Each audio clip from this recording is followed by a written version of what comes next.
For the next 7 days, I'm going to be cruising around the Arctic Circle. Starting at the most northerly town on Earth, we battle the elements in an attempt to explore one of the most remote places on the planet. The weather gods have decided that it's going to be a tricky day.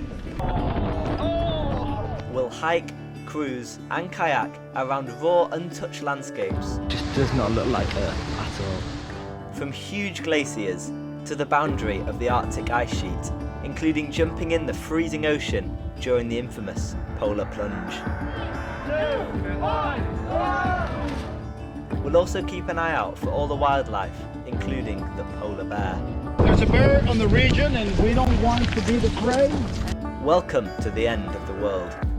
This is the Arctic. And hopefully things will be quite extraordinary and spectacular. So in my previous backpacking videos, I've been sharing hostel dorms worth about €10 per night and eating what I can, when I can. But this time around, I'm going to be going to the other side of the travelling spectrum with an all-inclusive cruise around the Arctic, with the crew member for every passenger and also a private butler. The first two questions people ask me when I tell them I'm going to the Arctic is, will you see any penguins? Well, no, there aren't any in the Arctic. And will you see the Northern Lights? Well, no, it's the land of the midnight sun. But now we've got that out of the way, let's head up to the Arctic and the most northern town in the world, Longyearbyen.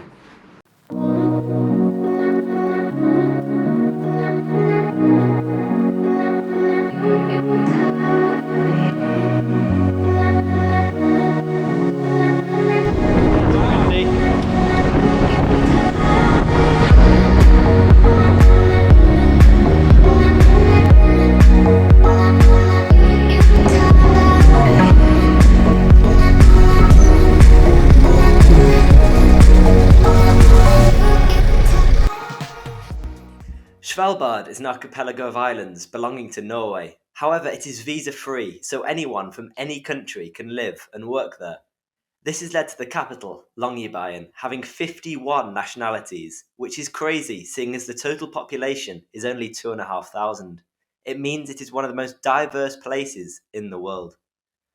The major industry on the island has shifted in the last decade, from mining to tourism, which is of course the purpose of our trip. At 78 degrees north, which is Longyearbyen, the most northern town in the world. So behind me is the most northern museum in the world, and that's the most northern church in the world. So they don't drive cars here either, they drive skidoos and snow pledges, which is quite cool.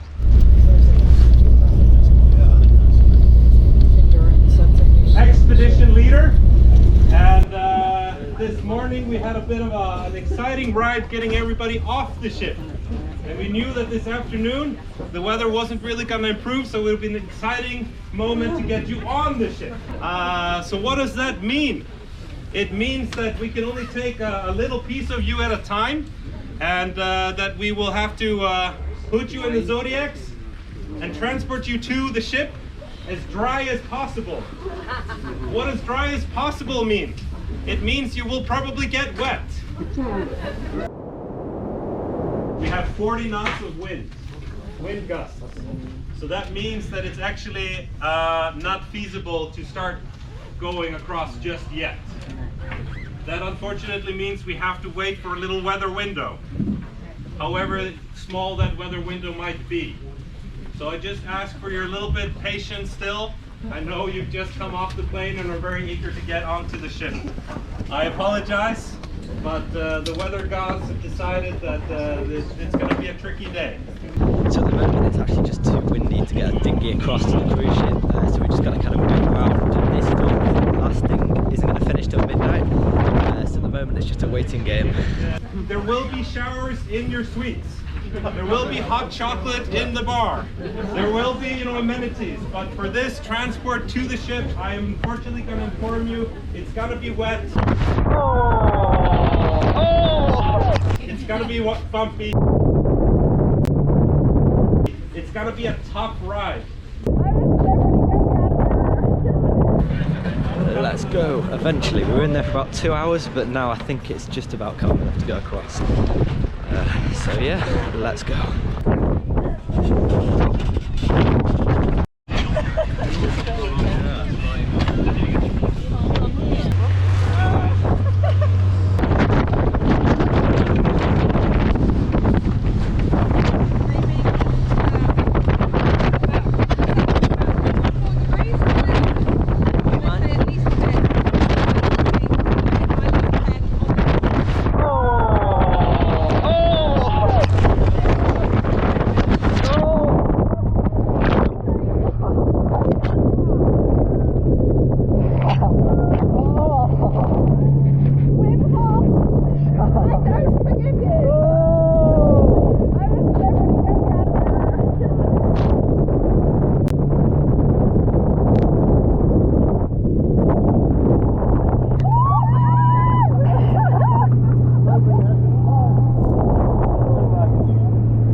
we made it.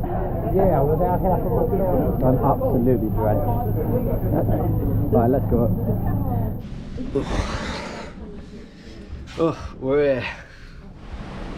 So it's been a pretty dramatic start to cruising so far, with having to come on a dinghy and got soaking wet. But now hopefully everything calms down a bit. All our stuff and all our luggage is also soaked, which isn't ideal, but hopefully it will dry for tomorrow. So now we're just going to go and eat, and yeah, we'll see what happens tomorrow. Hopefully some good activities, but it's definitely calmed down. The storm subsided, so we literally just came on the boat at the wrong time, I think.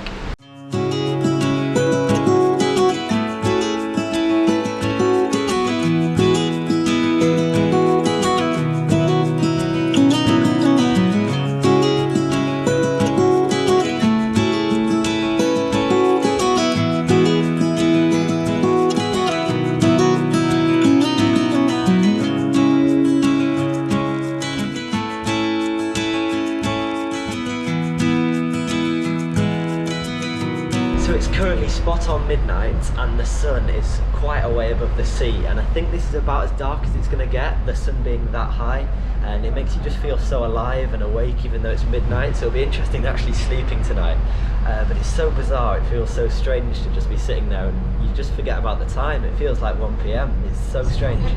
Good night. Yes. We had an exciting day yesterday, and today something happened. The clouds opened, the winds died down, and the sunshine is out. What does an expedition mean? An expedition means that we're going somewhere where it's not easy to go. This is actually quite hard. It's quite difficult sometimes. We have to go in the zodiacs. We use the zodiacs to get to inaccessible places, to difficult places to get to. Things will maybe sometimes get a bit hairy like yesterday, but hopefully things will be quite extraordinary and spectacular.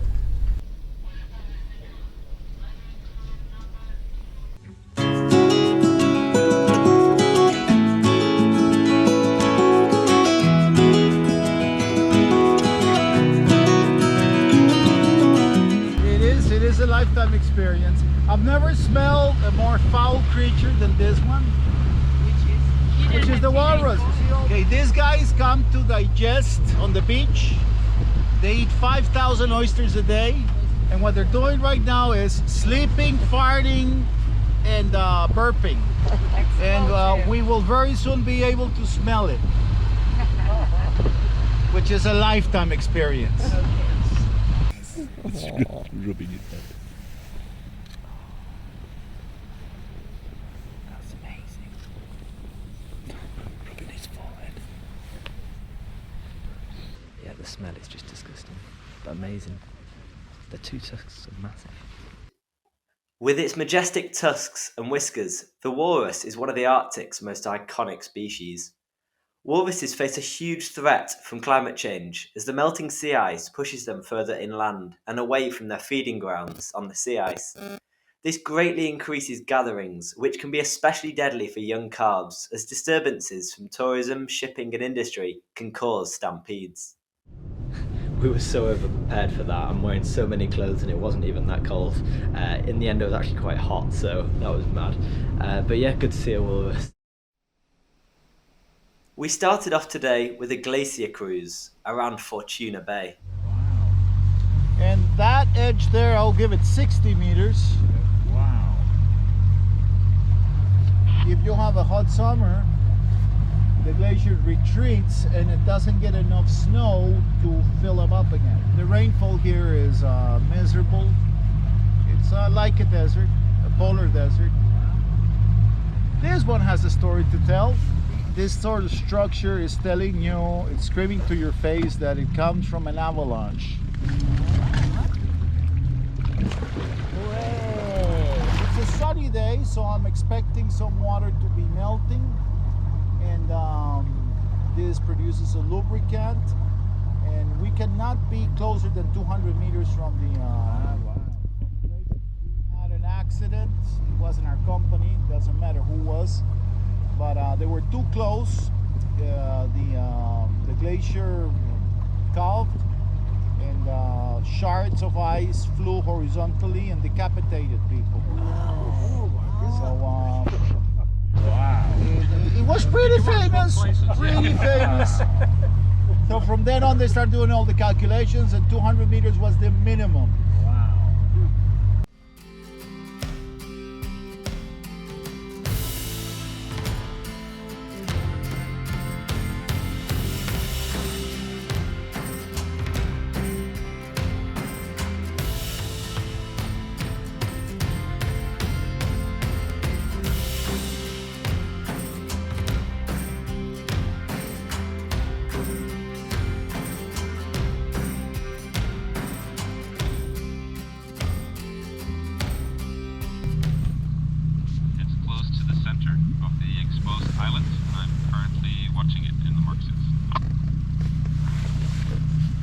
Roger. Let's go check that seal. The bearded seal gets its name from its thick, light-coloured whiskers. They tend to live near floating ice, so they can escape if an incoming polar bear is nearby. They usually live for 25 to 30 years and eat fish, octopus, and crustaceans. They are listed as animals of least concern on the IUCN Red List, but are likely to be affected by a decrease in sea ice in future global warming. The second landing of the day was at Texas Bar, an amazing old cabin in a magical setting.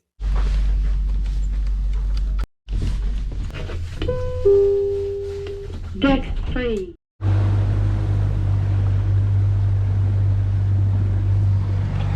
Texas Bar. I tell you, today is a beautiful day. It's one of the best days I've ever had up here. I'm working on my Arctic tan, as you see. We've stripped down to our base layers. It's pretty something. Now, some years are perking up. Long hike. Yeah? Long, difficult hike. Yeah. Difficult hike. Yeah. All right. I just want to make sure I've said it more than once. Partly we'll be going on snow, partly we'll be going on rock. If you see areas where there is some vegetation, do try and avoid that. Walk on the bare rock instead of on the vegetation. Yeah, let's get started. Keep us nice and close together, and I'll be at the front there. All right. Good luck. Wow, how deep that is.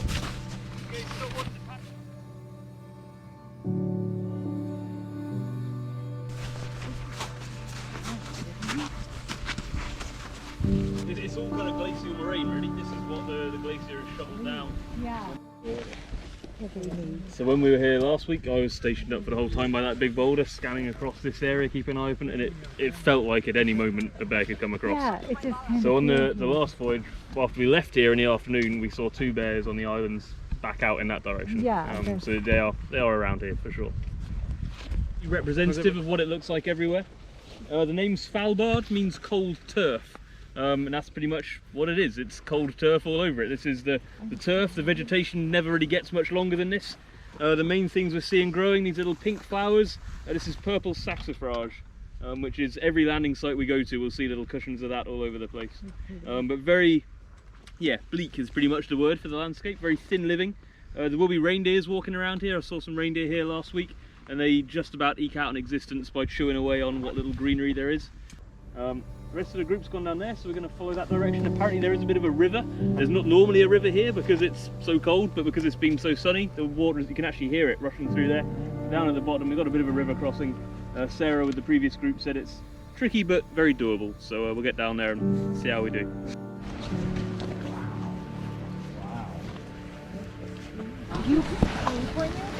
This sounds like a pretty rough river. You can see how brown it is as well. Yeah.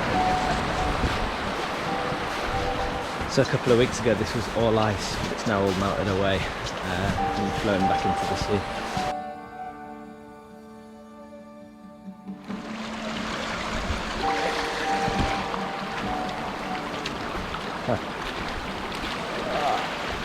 Got it. Cheers. Hey. Yeah.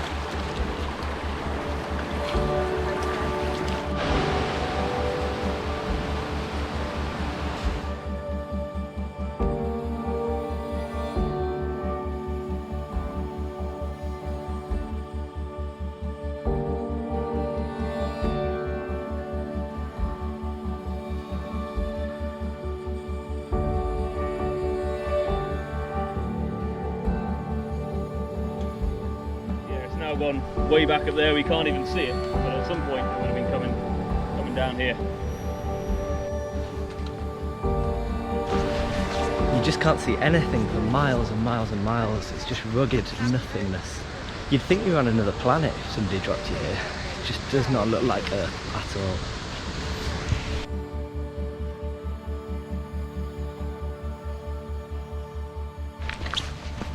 Would you describe that as extremely, extremely, extremely difficult? No.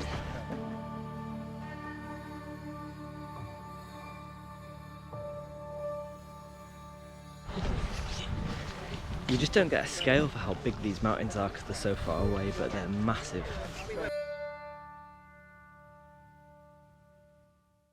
Yeah, that's all just full already. What's this? This is the Texas bar, one of the trappers' huts. We've got time for a little look inside. Traffic hut.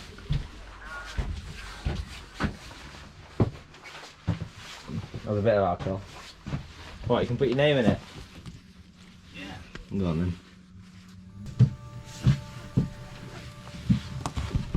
It wasn't the hardest hike ever, but good view, and heading back now.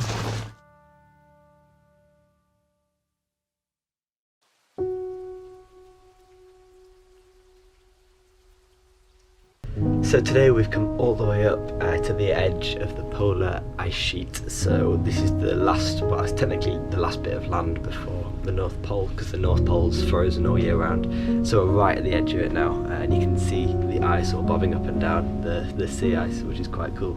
And I think today we're getting on Zodiacs and then doing a polar plunge, so actually jumping into the sea, which is currently about -2 degrees, so that's freezing cold.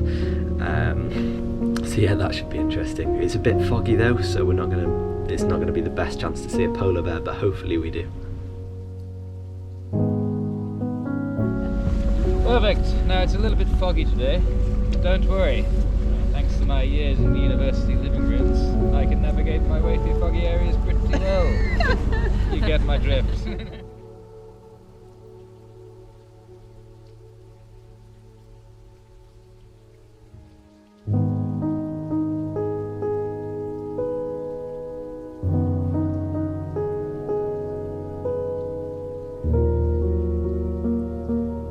What time is it in the North Pole? What time would it be? If all time zones meet there, what time is it? All times. All times. It's where time stands still, perhaps.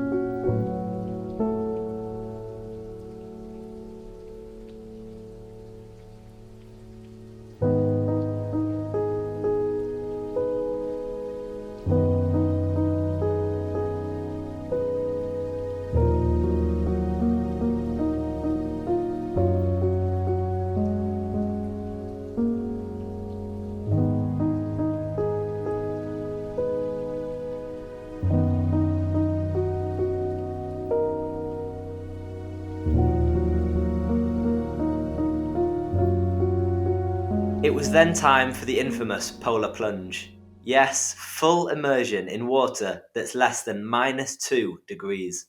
This is going to be absolutely freezing. I'm just going to think of being absolutely boiling like I was in Costa Rica. That's right, exactly. It's such warm water. The Pacific is actually so warm. Exactly. Think of being boiling, it's a good idea. How are you feeling? Shit myself. What about you? Same. Same. Just try and think of something that's hot. It's just, I know if I jump into a cold pool, I struggle to breathe at times, let alone here. If I don't do it, I'll regret it, so I've got to do it. How was it though? It's the initial shock is bad, and then after that, get out, and then now you're kind of warm. Did you chill a little or straight out? No, there's no chilling in there. There's no chilling. Fucking cold. Us too. But like enjoy it. Because I wish I'd stayed a bit longer. Did you dive out? Or is it like No, you go on a deck. You're like tied in. And you like they put something around your waist, and you stand on the top stair and you just jump. But they say like 3, 2, 1, and then you've got to just jump.